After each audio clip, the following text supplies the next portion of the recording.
আসসালামু আলাইকুম। Welcome back to my channel cooking house by Bithi. আজকে নতুন আরো একটি ভিডিও নিয়ে চলে এলাম।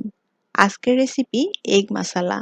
ডিম রান্না তো আমরা সকলেই কম বেশি পারি, আর এই ডিম বিভিন্নভাবে রান্না করা যায়। তবে আজকের এই ডিমের রান্নাটা অনেক বেশি মজাদার। আশা করছি আপনাদের ভালো লাগবে।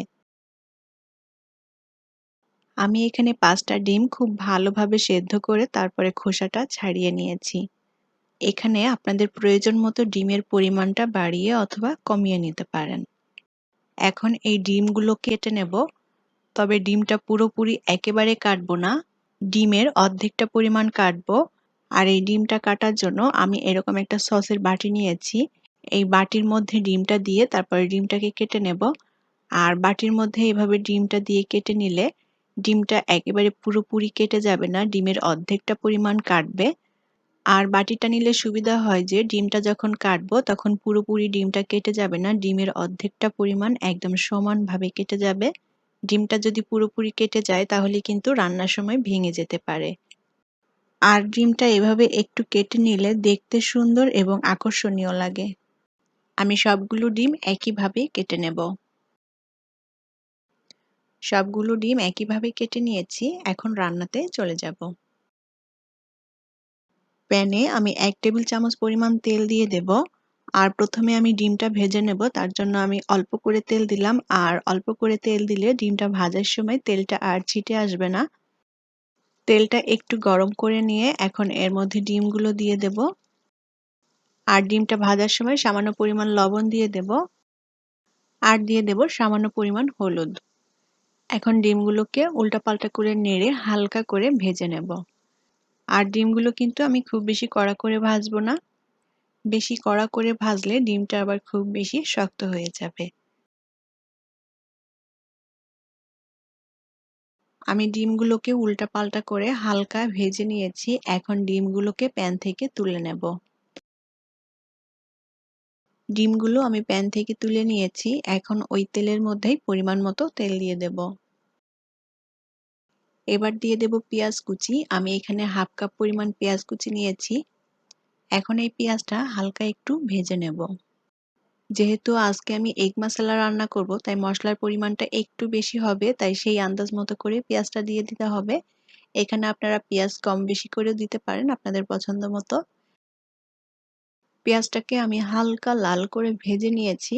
এখন এর মধ্যে দিয়ে দেব 1 টেবিল চামচ পরিমাণ আদা রসুন বাটা। পেঁয়াজের সাথে আদা রসুন বাটাটাও এবার একটু ভেজে নেব যাতে কাঁচা গন্ধটা চলে যায়।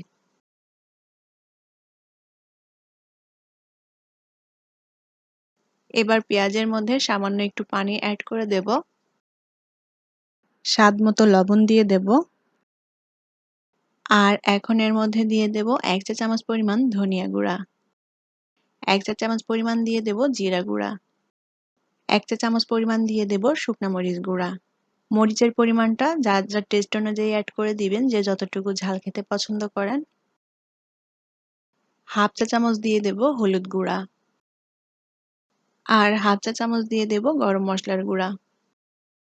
এবার অল্প আঁচে নেড়েচেড়ে খুব ভালোভাবে মশলাটাকে কষিয়ে নিতে হবে।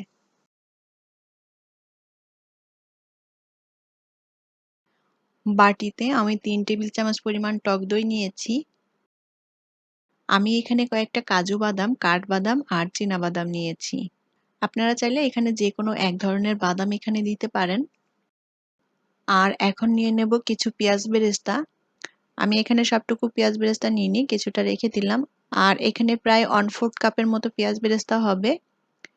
এখন দইয়ের সাথে পেঁয়াজ বেরেস্তা আর বাদামটা খুব ভালোভাবে ব্লেন্ড করে নেব। এটা চাইলে আপনারা পাটায় বেটেও নিতে পারেন।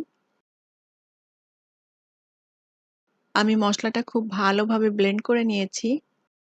মশলাটা আমি অল্প আঁচে ভালোভাবে নেড়েচেড়ে 2 মিনিটের মতো কষিয়ে নিয়েছি।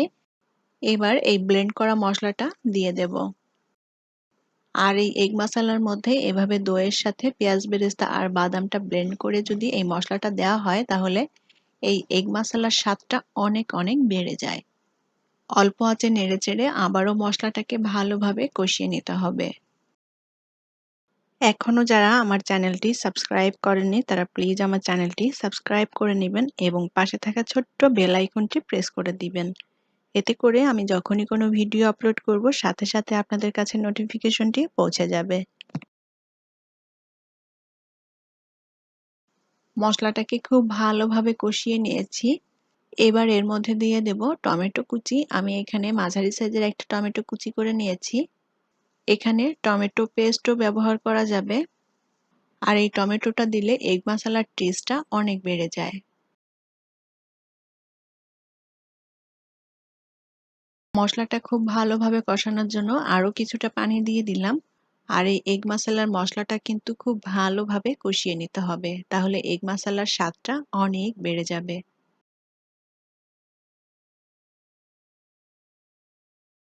অল্প আঁচে নেড়েচেড়ে মশলাটা খুব ভালোভাবে কষিয়ে নিয়েছি।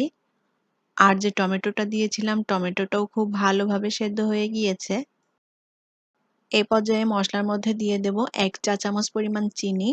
এতে করে যে টক দই আর টমেটোটা দিয়েছি সেই টক দই আর টমেটোর টকটা ব্যালেন্স করবে। আর দিয়ে দেব ৩টা কাঁচামরিচ কুচি। কাঁচামরিচের সুন্দর একটা ফ্লেভার আসবে। আবারও একটু নেড়েচেড়ে মশলাটা কষিয়ে নেব।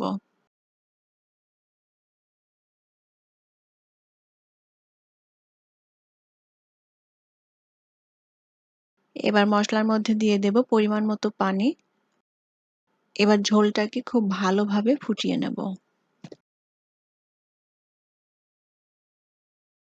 ঝোলটা ভালোভাবে ফুটে উঠেছে। এবার এর মধ্যে দিয়ে দেব ভেজে রাখা ডিমগুলো। এবার ৩-৪ মিনিট আমি ডিমটাকে রান্না করে নেব। যেহেতু আমি এগ মাসালা রান্না করব, ঝোলটা একটু গ্রেভি টাইপের থাকবে, তাই ঝোলটাকে একটু শুকিয়ে নেব।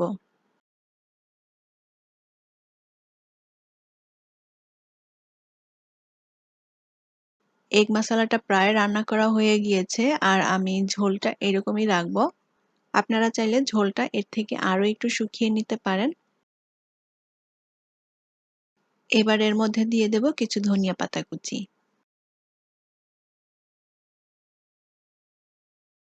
আলতো করে একটু নেড়ে দেব। আর আমার এগ মাসালাটা অলমোস্ট রেডি হয়ে গিয়েছে। এখন এটা নামিয়ে পরিবেশন করব। তৈরি হয়ে গেল দারুণ মজাদার এবং টেস্টি এগ মাসালা। আর এই এগ মাসালাটা সাদা ভাত, পোলাও, খিচুড়ি কিংবা রুটি পরোটার সাথেও পরিবেশন করা যাবে। বাসায় অবশ্যই রেসিপিটি ট্রাই করে দেখবেন। আশা করছি আপনাদের ভালো লাগবে। আর আমার আজকের রেসিপি যদি আপনাদের ভালো লেগে থাকে তাহলে অবশ্যই ভিডিওটি শেয়ার করবেন এবং লাইক কমেন্ট করে জানাবেন আপনাদের মতামত। এরকমই সব সহজ এবং নিত্য নতুন রেসিপি পেতে আমার চ্যানেলটি সাবস্ক্রাইব করার বিশেষ অনুরোধ রইল। অনেক অনেক ভালো থাকবেন সবাই। আজকের মতো বিদায় নিচ্ছি। আল্লাহ হাফেজ।